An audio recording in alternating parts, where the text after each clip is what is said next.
Okay, welcome back to the Penn State Blitz. It's finally Idaho week, Penn State's opener. A lot to get to. We're going to start with James Franklin's quarterback decision, what it means for Sean Clifford and Will Levis.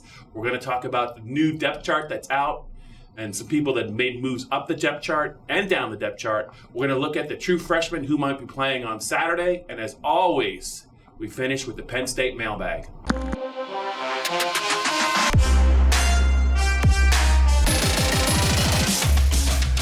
Okay, Greg, the decision's in Friday around 5 o'clock, just when we were hoping it would come out. James Franklin, who 72 hours earlier said, haven't even thought about it. Why would I think about it? It's not a big, we haven't even had a discussion as a staff. Right. Named Sean Clifford the starter to the surprise of virtually no one over Will Levis. Thoughts just on the timing of it. It came a day after former Penn State quarterback Tommy Stevens got the Mississippi State job. Yeah, no doubt. So is that a coincidence? And what did you make of the timeline that led to this decision? Yeah, I mean, I think they knew all along that Clifford was more experienced, that he was the older guy, that he was the one that was running first team really since spring practice when Tommy Stevens was limited. So I don't necessarily think there was any I guess I can look at it from the perspective of what conversation really was there to have. The only conversation they had to have was about the timing and the messaging of it, and when they tell Sean, when they tell Will, and when they would put it out in public. So it makes sense to me, I guess, to wait until Friday. I'm not sure about the 5:15 part of it, but it was a very low-key announcement, and I think Sean Clifford's a pretty low-key guy in a lot of ways, except when he's on the football field. So it was just like we expected all along.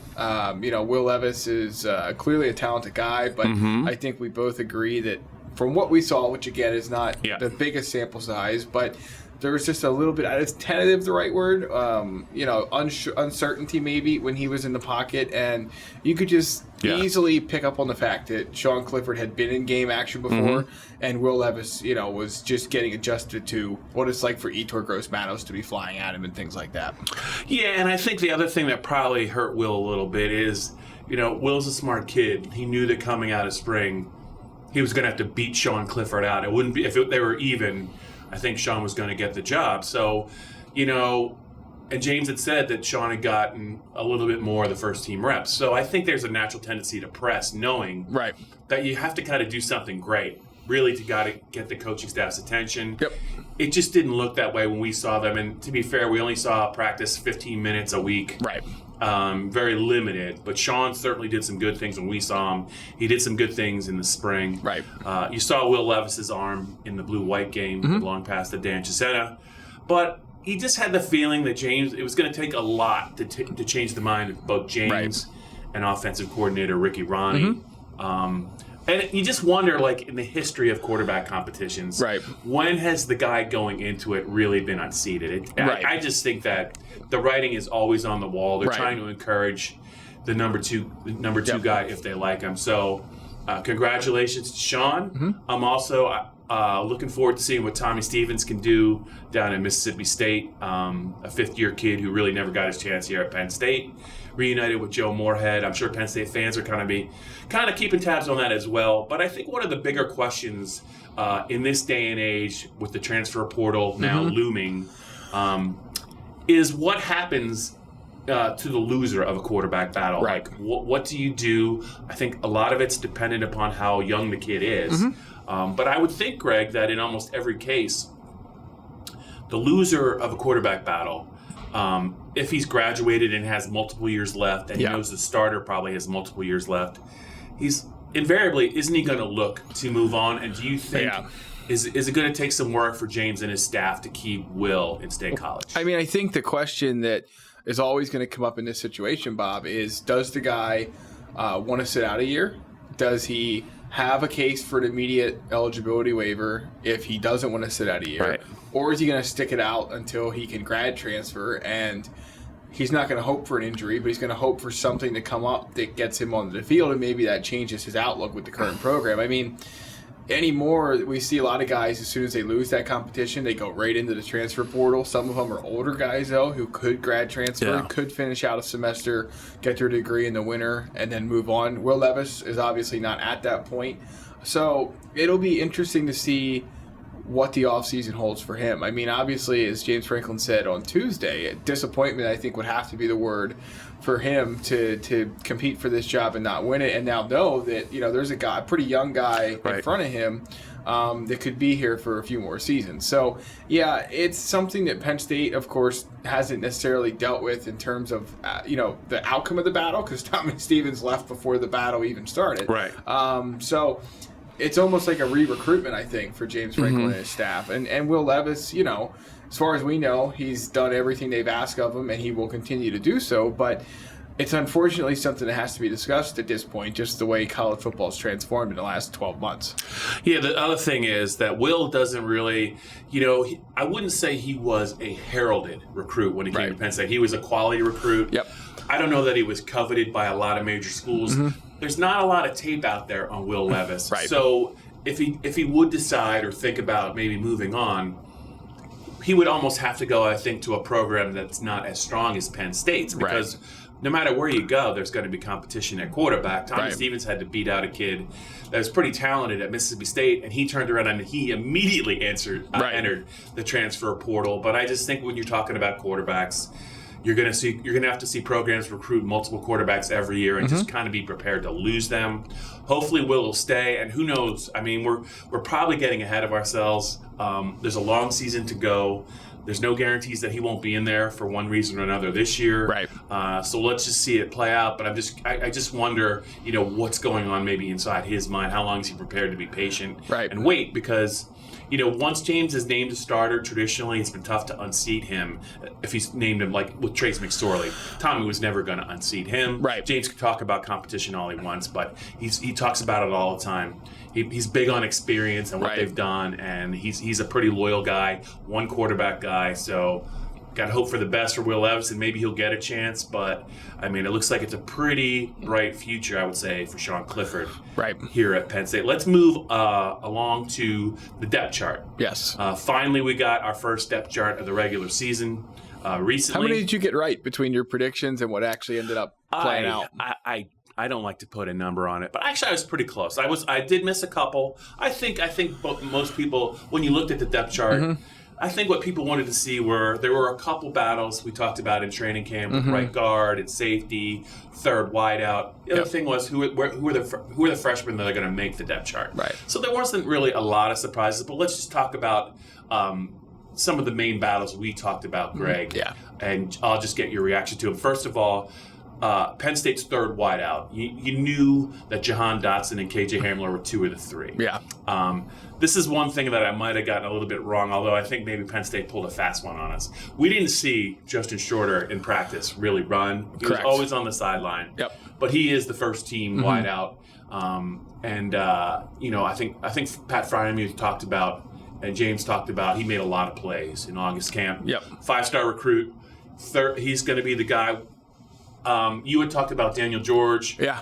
Are they going to play sticks? Are they going to lean on three? And what do you think Justin Shorter can do this year if he can stay healthy? I think that, obviously the sky's the limit for that guy. He was a 5-star recruit for a reason, and he looks the part. I mean, he will impress anybody getting off the bus on game day. I think you're going to see him, Daniel George, Dan Chisena, Weston Carr. They're going to play a lot of these guys, and Matt Kippenhammer will be involved. James Franklin even gave Cam Sullivan-Brown a shout-out yesterday on Tuesday. He's going to play 12 guys somehow. I mean, yeah, obviously somebody's probably wound up being unhappy with how many reps they get, but I don't really envision a situation where KJ Hamler, Jahan Dotson, and Justin Shorter are on the field for 90% of Penn State snaps. Yeah. Now, Hamler and Dotson might come fairly close to that. I just don't. I see Penn State having a few guys for that outside, bigger receiver role beside Justin Shorter. Now, look, he could go out in the first game against Idaho, catch 3 touchdown passes, and never come off the field. We just don't know. We haven't seen him in enough game action. But it's clear that, Chisena's been getting buzzed since spring. Weston Carr, they brought him in for a reason. They're going to use him somehow. He's a pretty big kid, even though he obviously has to adjust to the speed of the FBS level compared to Division II. Matt Kippenhammer, we've seen him make a couple nice plays this summer, and I think he's a guy that, when he's on the field, has made the most of his opportunities. And then, if they factor in some other guys, fine, so be it. But I have a hard time thinking they won't use at least 6 guys there, if not 7. Okay, on the defensive side, one of the battles was at safety. the Garrett Taylor returns. And James is really, really excited about Garrett's 5th year, the converted corner. Right. Started last year. He's really, really talking up. Like, he didn't talk up Troy Apke this much, and we also what Troy Apke did a couple of years ago. Right. And same with Nick Scott. He really likes Garrett Taylor, but who is going to be the safety to be opposite? And now he's probably going to play 4. Right. But Lamont Wade, who was briefly in the transfer portal, has emerged with the job. The other 2 safeties, Jonathan Sutherland and Jaquan Brisker. Yep. What do you make of Lamont Wade's offseason? And are you surprised that he about-faced it with the transfer portal and then turned around and won the job? Yeah. Not only that, he was a corner, and now he's made the transition to safety. Yeah, I think that, with Lamont, there was always the talent there. It's just a matter of when his size, speed, and strength were going to be ready for showtime, and it looks like they are now. I agree with you. I think they're going to play Brisker. I think they're going to play Sutherland. I think Tim Banks was pretty adamant recently about being able to use all 4 of those guys on the field in different ways. This was almost like the quarterback battle. Yeah, Lamont Wade had to battle those guys for the job, but he clearly has, I think, the most game experience of all of them, even if a lot of that came on special teams. So, yeah, it's not a huge surprise. I do think that the pick makes sense, but, just like a lot of these other guys on the roster, you got to actually go out and prove it once you are handed those keys. Some of these guys were very highly regarded recruits. Some of them have done some nice things, but not consistently at Penn State. I think he falls into that category as well. Okay, let's go through a couple other depth chart moves. Just real quick, the dreaded OR came up on the depth chart. Yeah. Mike Miranda and C.J. Thorpe. Yep. They're listed kind of almost as co-starters. It almost sounds like... And he's also behind. Miranda's also behind Mennett at center. Yeah, it almost sounds like that. And Miranda was the backup to Steven Gonzalez too. It almost sounds to me as if I don't know if Steven Gonzalez is going to play every snap. Yeah. I mean, with James Franklin just seems very clear. He says we're going to play 3. It doesn't necessarily sound like the Gonzalez will play every single rep, which I'm not sure if that will end up being the case or not. But it's certainly tea leaves are pointing that way. And then the other big oars were the running backs. Yeah, a couple other notes. Shaka Toney is going to be the starting end opposite Etor Gross-Matos. A little bit bigger. It looks like they really believe he can be a 3-down end, and I think he's really a guy to watch this year. The more that he's on the field, I think the more he's capable of making things happen. I don't know that he's just a pure pass rusher anymore. I wanted to get your thoughts on this is kind of a segue into our next segment, but a true freshman by the name of Keaton Ellis is running second-team corner. Trent Gordon is the other second-team corner. They're behind John Reed. And help me out with the other guy real quick. It's Trent Gordon, Tariq Castro-Fields, John Reed. Yeah. How can I forget Tariq Castro-Fields? But there was the odd man out is Donovan Johnson. Now, there's some speculation about him being hurt. Well, he was banged up a little bit in the spring. Yeah, and we he never really looked got like he was pretty healthy this summer. I think that these guys might have caught him, and that surprised me a little bit. I thought in their 4-corner alignment or they're 2 deep on each side that he would be in the mix, but it looks like Trent Gordon has made a nice little move, and they obviously like Keaton Ellis. Yeah, Gordon made a terrific play that we saw a couple weeks ago, and that, again, one play, but I think it's clear that he has really taken the next step as a guy that came in here from Texas that needed to develop, but he put the weight on and he added the speed, and I think that's made a world of difference. And with Keaton Ellis, I mean, talk about guys that get preseason buzz. How much more can this guy get? They've been talking about him in a very high way since December, and it really hasn't slowed down at all since National Signing Day to spring practice and now into summer camp. They just love what this kid can do. They're going to find a way to get him on the field. That sub package that Brent probably likes to go to that brings an extra corner on. They're going to have any number of opportunities in a game to get him reps. There's little doubt in my mind why he was on part of that green light group that's going to play from the start, because they clearly think this kid's special. Yeah, speaking of the green lights, James Franklin finally divulged the names that everyone's been waiting on with bated breath. The true freshman that, at least for the early part of the season, they're ramping up to play. Right. It was a little bit longer list than I thought, but not a lot of huge surprises. A couple of names that made it, both running backs, Noah Kane, Devin Ford, Brandon Smith, the linebacker, Lance Dixon, the linebacker, Caden Wallace, offensive lineman. That was interesting. Yeah. I think they really like him, and they need a guy to push Des Holmes as the third tackle, even though James was singing the praises of Des as well. Keaton Ellis, I'm not sure if there's anyone else. Weston Carr. Well, he's not really. He doesn't really count. Jordan Stout doesn't really count. Yeah, the kicker. Brisker, right. Are those guys? There was this other guy. There's another guy though that I wanted to talk about. John Reed was asked about Joey Porter Jr. Yeah. Now he hasn't been given the green light, but he's a long corner. I think he's number 3 on the depth chart on the one side. Mm-hmm.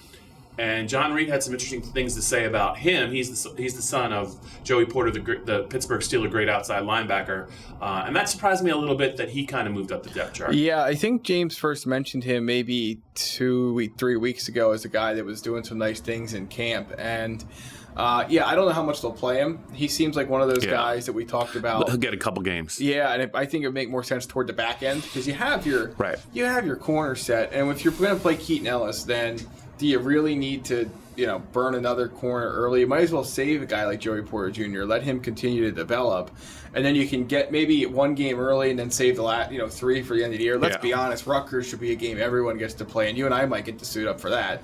The bowl game, same thing. So, I think if they're going to sort of change their redshirt plan a little bit and save some guys the majority of their 4 games to the end of the year, I think he's a perfect candidate for that. Do you think that James and the coaching staff, it's one thing to say it and it's one thing to want to do it. Right. Do you think they're going to play both true freshman running backs, Noah Cain and Devin Ford? Yeah. If the 2 veterans are healthy, if Ricky Slade and Journey Brown stay healthy, is there enough opportunity to commit to playing both freshman running backs? I just think what Miles Sanders did last year is all the reason to just go ahead and play him. Yeah. Because if these guys think they have any chance at all of being drafted after 3 years in college, they're going to go. I mean, Miles Sanders received so much praise during the evaluation process for how fresh he was, how few carries he had on his body at the college level. So if these guys get to a point, and they're tremendous players, I think they both... if they reach the point we think they're going to reach, they're both going to be draft picks, right? So, I mean, if you think these guys are more than likely going to follow the Miles method and just go after 3 years if they have the opportunity to, then what's the point of waiting? What's the point of holding them back? They're not 5-year players. I just don't see that from either one of these guys. I mean, they wouldn't have came in and turned heads the way they did if they were going to be here for 5 years. So you might as well get out of them what you can get out of them. I think with the new redshirt rule, with the way more and more kids leave early for the NFL, I kind of think we're past a point with a lot of guys of saying, let's see if we can get him here 5 years. Because I just don't think that's realistic. By that 4th year, you're either going to be get ready for the NFL, or you're probably not going to continue playing football because you're going to graduate and realize you're not going to play. So that's where I'm at on that. The 2 things that stood out the most to me when James was talking about the freshmen was obviously Joey Porter Jr. and John Reed backing it up, saying he's a lot faster than people realize. Yep. He's so long, he's almost got like the length of arms that offensive linemen have. It's really hard to get away from him. That, as much as James values length and speed, that really bodes well, I think, for Joey moving forward. And then indirectly, James was asked about Rasheed Walker. And he said, you know what, we debated playing him as a true freshman. And he's a kid that's 325 pounds. Right. And he almost looks skinny, which means he could probably carry 340 pretty easily. But they said he's a lot like Caden Wallace. And now I think every week that's gone by in August, Greg, we have heard someone, whether it's a coach or a player, say some really nice things about Caden Wallace. Yeah. There's no doubt in my mind that this guy is going to be a player at Penn State. I think they might debate playing him this year if anyone gets hurt, especially at tackle. I don't know if someone's going to need to get hurt. And just the notion, when you were following him on the recruiting trail, did you always assume he was going to be a tackle, or did you think he might be a guard? No, I foresaw guard more likely than not. I honestly don't think they're sold on Will Fries out there. That's just from the outside in. He was in a rotation last year. You're not really hearing anyone, sing his praises fairly or unfairly. I just wonder if things are like they were a year ago, where it was, really good one game, not so good the next, really good one, is Des Holmes, how many times we've heard Des Holmes, James Franklin say when he punches heavy hands. Heavy hands. How many times have we heard that this spring and summer? So Will Fry's going to be the starter there, and hopefully he takes the next step and really owns that position. But if not, it sounds like there's two guys, young guys, that are pretty darn hungry that are waiting in the wings. We'll know soon enough. I don't know that Idaho will be a true indicator of Will Fry's development in the offseason. Well, or Buffalo. if it is in the incorrect way, then it's there's a negative problems. indicator. Then yes, right. Caden Wallace will be playing sooner rather than later. Yeah. Okay, that's most of what we wanted to get to, but we're not going to leave. Right. We're not leaving until I do the Penn State mailbag. It's a law now, I think, around here. So let's get to it. All right. Who will Penn State regret losing most by the time December rolls around, the season ends? Tommy Stevens or Josh Gaddis? Ooh, that is a really good question. Especially on the spot. Ooh, I'm gonna lean a slight way towards Josh Gaddis. I think Sean Clifford's gonna have a big year. Okay, so does that mean Ricky Ronnie doesn't have a big year, or is it just Josh Gaddis? You made me pick one. You made me pick one. There was no great explanation though. I just think that Sean Clifford is going to be one of the better quarterbacks in the Big Ten by the end of the year. And I think that Ricky Ronnie still has some growing to do. But I it's like 55-45 for me. I'm gonna go Gaddis, and we're gonna know. Mm-hmm. We'll know when these two teams play in October. Okay. You're going to be writing bold predictions this week for the PennLive Football Insider. Do not ask me to tip my hand. Give me one maybe thing, not necessarily the bold predictions you're going to write about, but give me one thing that you'll be watching for Saturday that maybe is a little bit off the beaten path. Off the beaten path. Yeah, I mean, I think we all want to see how Sean Clifford performs. Mm-hmm. We all want to see what the running back split is, how many receivers get to play. I'm fascinated to see what Jesse Luketa does with the first half to start in place of Cam Brown after he's suspended from the targeting ejection in the Citrus Bowl. Yes, at the first half. So, but they're a little bit more obvious. Is there anything off the beaten path that you can point to? Yeah, so Idaho, they're going to take their lumps at some point during this game. This is not an Appalachian State that's waiting to jump on Penn State and maybe steal it late. This is a team that struggled on the FCS level last year. They have some guys back. But one thing that they struggle especially on defense. Yep. I think their offense is going to have their moments at some point. They're going to try and throw the ball. They like a couple of receivers. So for me, I just want to see a little bit more at Tariq Castro-Fields, and I want to see what happens when Penn State's probably going to play some 4-2-5. How are they going to align that? Who's going to be the star guy they go with? So I guess what I'm really trying to say is of all the freshmen that are going to play, I think in this game, I'm really anxious to see just how good Keaton Ellis is, because I think he is a guy. I just remember they talked about John Reed before he debuted. They talked about Grant Haley before he debuted. Yep. Both players became very good quickly. I think Keaton Ellis is a little bit bigger a version of both of them, and he might even be John Reed's not going to want to hear this, but in terms of body type, I think he's got a chance to be a really, really good player at Penn State. So my answer to your question is I'm going to be watching him, and especially the corner and in the corners overall. Last question, yes or no? Penn State will be up 21 or more points at halftime on Saturday against Idaho at Beaver Stadium. That is a serious yes. Okay, there you have it. There might be a little give and take in the first 15 to 20 minutes, but I do think that at some point the passing game's going to click. They're not going to mess up on special teams. If that I just don't see them having a lot of success against the Penn State defense, other than maybe a couple of plays early in the game. So, I mean, I know the line. What's the line? You're the line guy. 37.5, Bob. I mean, again, I'm not going to – this is not foreshadowing, but I don't know that would be a good – I don't see the visitors really at the end of the game being within 37.5. All right, it's a solid segue on the podcast after the break. Picks and predictions coming up next. And if you're watching online video on YouTube, it's youtube.com/allpennstate for more Penn State videos and our picks. You've done your homework. You clearly remembered the name of the YouTube channel. You had one job, and you did it well, Greg.